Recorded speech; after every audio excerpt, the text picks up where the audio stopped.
একটি সমস্যা করা যাক। এখন শেষটার সাথে এর বেশ মিল আছে, কিন্তু সূক্ষ্ম কিছু পার্থক্য আছে এবং এই সূক্ষ্ম পার্থক্য আসলে বড় পার্থক্য করে দিবে। তো ধরা যাক যে আমরা একটি লাইন ইন্টিগ্রাল বা রৈখিক সমাকলন নিব একটি বক্ররেখা সি এর জন্য। তো আমি এটাকে সংজ্ঞায়িত করব যে এক্স স্কোয়ার যোগ ওয়াই স্কোয়ার ডিএক্স যোগ 2xy dy। এবং এটা হয়তো আসলে বেশ পরিচিত মনে হতে পারে, কারণ এটা আসলে আমরা শেষবার যা করেছিলাম প্রায় একই রকম, কিন্তু শেষবার এটা ছিল বদ্ধরৈখিক সমাকলন বা ক্লোজ লাইন ইন্টিগ্রাল। তো এটা আসলে বদ্ধরৈখিক সমাকলন নয়। এবং এই বক্ররেখার জন্য আমার প্যারামিটারাইজেশন হবে যে x সমান হলো কোসাইন অফ টি এবং y সমান হলো সাইন অফ টি। এই পর্যন্ত আমার মনে হয় যে এটার সাথে এই বদ্ধরৈখিক সমাকলনের সাথে, অর্থাৎ এই আগের উদাহরণের সাথে বেশ মিল আছে। তা আমরা সর্বশেষ ভিডিওতে করেছিলাম যে টি সমান 0 থেকে 2 পাই পর্যন্ত, কিন্তু এখানে আমরা 0 থেকে পাই পর্যন্ত যাব। তো টি হচ্ছে 0 থেকে বড় বা সমান এবং পাই থেকে ছোট বা সমান। এখন আমরা যদি এই পথটা আমি এটা এক্স ওয়াই তলে আঁকি, তাহলে এটা হবে আমার ওয়াই অক্ষ আর এটা এক্স অক্ষ। এখন আমাদের এই পথটি এটা সম্পূর্ণ একটি একক বৃত্ত নয়, এটা আমাদের এই বক্ররেখা সি, এটা শুধু টি সমান 0 থেকে শুরু হয়।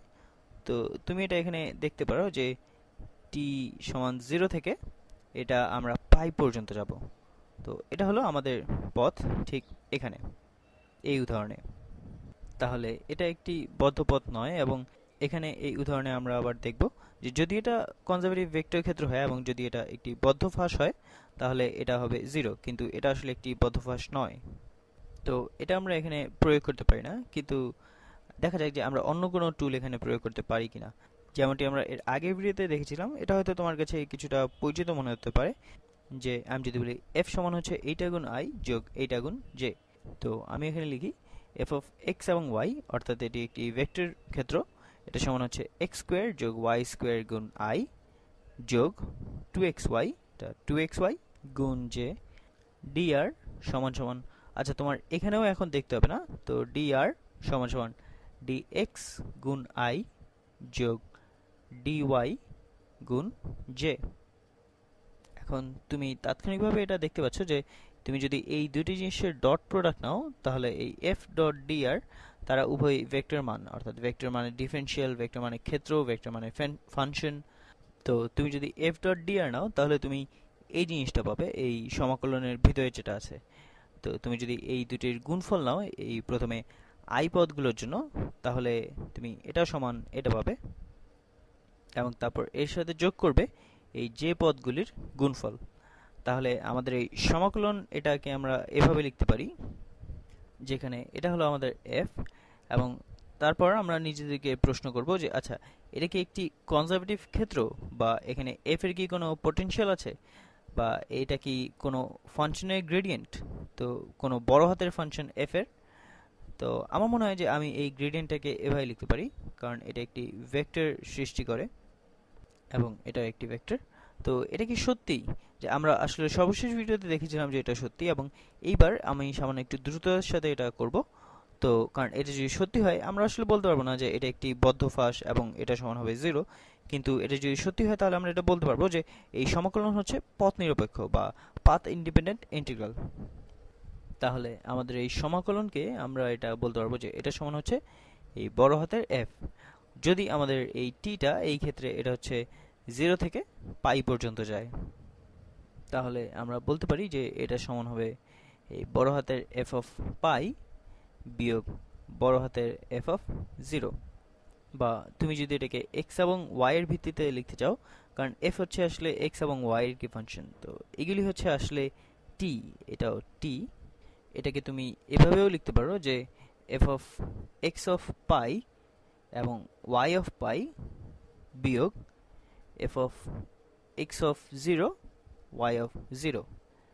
এবং এটাই আমি আসলে বুঝিয়েছিলাম যখন তোমাকে বলেছিলাম যে এই f অফ পাই, এটা হলো এই ফাংশনটাকে যদি আমরা পুরোপুরি t এর ভিত্তিতে লিখি, এবং এই বড় হাতের f এটা হচ্ছে একটি ফাংশন, এটি একটি স্কেলার ফাংশন যেটা x y এ সংজ্ঞায়িত।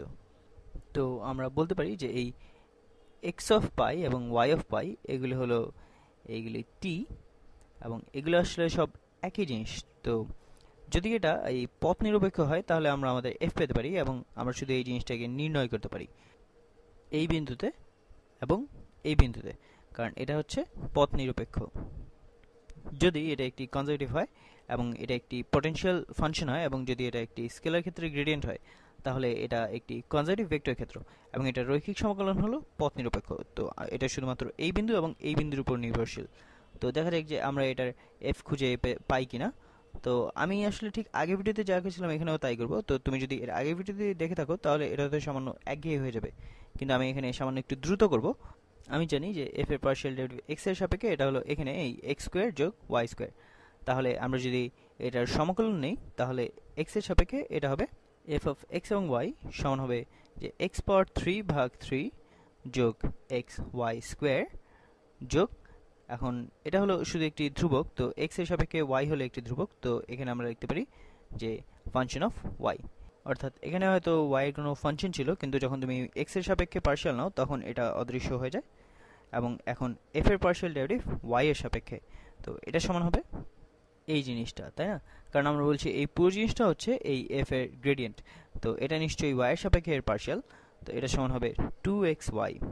এখন তোমার যদি সমস্যা হয় তুমি হয়তো অন্য ভিডিওটি দেখতে চাইবে, তো আমরা এটার মধ্যে সামান্য এখন একটু ধীরে যাব। তো এটার সমাকলন y এর সাপেক্ষে এটা সমান হবে যে f অফ xy সমান হচ্ছে xy স্কোয়ার যোগ x এর কোনো একটি ফাংশন। এখন আমরা এটা সর্বশেষ ভিডিওতে করেছিলাম যে এখন এই দুটি জিনিসকে এটা একই জিনিস হতে হবে। তো এই জন্য যে এই বড় হাতের f এর গ্রেডিয়েন্ট কে হতে হবে এই ছোট হাতের f, এবং আমাদের এখানে এক্স ওয়াই স্কোয়ার আছে এবং এখানেও এক্স ওয়াই স্কোয়ার আছে, এবং আমাদের এখানে এক্স এর একটি ফাংশন আছে এবং এখানে আমাদের একটি প্রকৃত ফাংশন আছে, এবং তারপর আমরা এখানে ওয়াই এর কোনো প্রকৃত ফাংশন নেই, তো এটা এই জিনিসটি এখানে অবশ্যই জিরো হবে। তো আমরা আসলে সমাধান পেয়ে গেছি। তো আমাদের এই বড় হাতের ফাংশন অফ এক্স এবং ওয়াই এটা অবশ্যই সমান হবে যে এক্স পাওয়ার 3 ভাগ 3 যোগ এক্স ওয়াই স্কোয়ার। তাহলে আমরা জানি যে আমাদের এই ছোট হাতের এফ এটা হচ্ছে কনজারভেটিভ এবং এটা হচ্ছে পথ নিরপেক্ষ এবং এর একটি পটেনশিয়াল আছে এবং এর সমাকলন হচ্ছে এটা। তো আচ্ছা, এখানে জিরো ছিল। এখন আমাদের এই সমাকলনের সমাধানের জন্য আমাদের শুধু বের করতে হবে যে x of pi, y of pi, x of zero, y of zero, এবং তারপর এই নির্দিষ্ট বিন্দুগুলোতে এটা নির্ণয় করতে হবে। তারপর আমরা এই দুটোকে বিয়োগ করি। এটা করা যাক। এখন প্রথমে এক্স ছিল আমাদের কোসাইন অফ টি এবং ওয়াই ছিল সাইন অফ টি। তো আমি এটাকে পুনরায় লিখি যে এক্স সমান সমান কোসাইন অফ টি এবং ওয়াই সমান সমান সাইন অফ টি। তো এক্স অফ জিরো সমান সমান কোসাইন অফ জিরো, তো এটা হবে 1, এবং এক্স অফ পাই সমান সমান কোসাইন অফ পাই, তো এটা সমান সমান -1। তো ওয়াই অফ জিরো সমান সমান সাইন অফ জিরো, এটা সমান সমান 0। ওয়াই অফ পাই এটা হচ্ছে সাইন অফ পাই, অর্থাৎ এটাও হবে 0। তাহলে আমাদের এই এফ অফ এক্স অফ পাই এবং ওয়াই অফ পাই, আচ্ছা আমি এটা এখানে আবার লিখি। তো আমাদের এই সমাকলন এই বক্ররেখা জুড়ে এফ ডট ডিআর এর জন্য এটা সমান হচ্ছে ফাংশন অফ এক্স অফ পাই হচ্ছে -1 আর ওয়াই অফ পাই এটা হচ্ছে 0, এবং বিয়োগ F of x of zero, তো এক্স অফ জিরো হবে 1 এবং ওয়াই অফ জিরো, তো ওয়াই অফ জিরো হবে 0। তো এটা সমান কত? আচ্ছা, মনে রাখবে যে এটা ঠিক এখানে এটা আসলে একই জিনিস, এটা হলো এক্স অফ পাই এবং এটা হলো ওয়াই অফ পাই, এটা হলো এখানে। তো তুমি এটাকে এভাবে চিন্তা করতে পারো যে এই সম্পূর্ণ এফ অফ -1 এবং 0 এটা আসলে একই জিনিস, যে এই এফ অফ পাই এর মতো। তো তুমি যদি শুধু এটা টি এর সাপেক্ষে চিন্তা করো, এবং এটা সামান্য একটু বিভ্রান্তিকর হতে পারে, তো আমি এটা পরিষ্কার করে করতে চাই। আচ্ছা, আমি এখানে এটা সরাসরি নির্ণয় করি। তো এফ অফ -1 এবং 0 এটা কত? এখানে এক্স হলো -1 এবং ওয়াই হলো 0, তো এটা সমান হবে যে -1 পাওয়ার 3 ভাগ 3, তো এটা হবে -1 ভাগ 3 যোগ -1 গুণ 0, তো এটা হবে 0, এবং তারপর এখানেও y এর মান 0। তো তুমি এই পদটি আসলে পুরোপুরি উপেক্ষা করতে পারো। যাই হোক, এখন বিয়োগ এফ অফ 1, 0, তো এখানে x এর মান হচ্ছে 1, অর্থাৎ 1 ভাগ 3 যোগ 1 গুণ 0, তো এটা আবার হবে 0। তো এটা সমান হবে -1 ভাগ 3 বিয়োগ 1 ভাগ 3, তো এটা সমান হবে -2 ভাগ 3, এবং আমাদের শেষ। তা আমরা আবারও শুধুমাত্র কারণ এটি একটি কনজারভেটিভ ভেক্টর ক্ষেত্র এবং এটা পথ নিরপেক্ষ, তা আমরা এখানে এই কোসাইন অফ টি এবং সাইন অফ টি নিয়ে আমাদের গোলমাল করতে হবে না। আমাদের সমাকলনের জন্য শুধু এই আমাদের পটেনশিয়াল ফাংশনটা বের করতে হবে এবং তারপর এটাকে এই দুটি প্রান্তবিন্দুতে এটা নির্ণয় করতে হবে। এবং এভাবেই আমরা আমাদের সমাধান পেলাম এই সমাকলনের জন্য, অর্থাৎ রৈখিক সমাকলনের জন্য।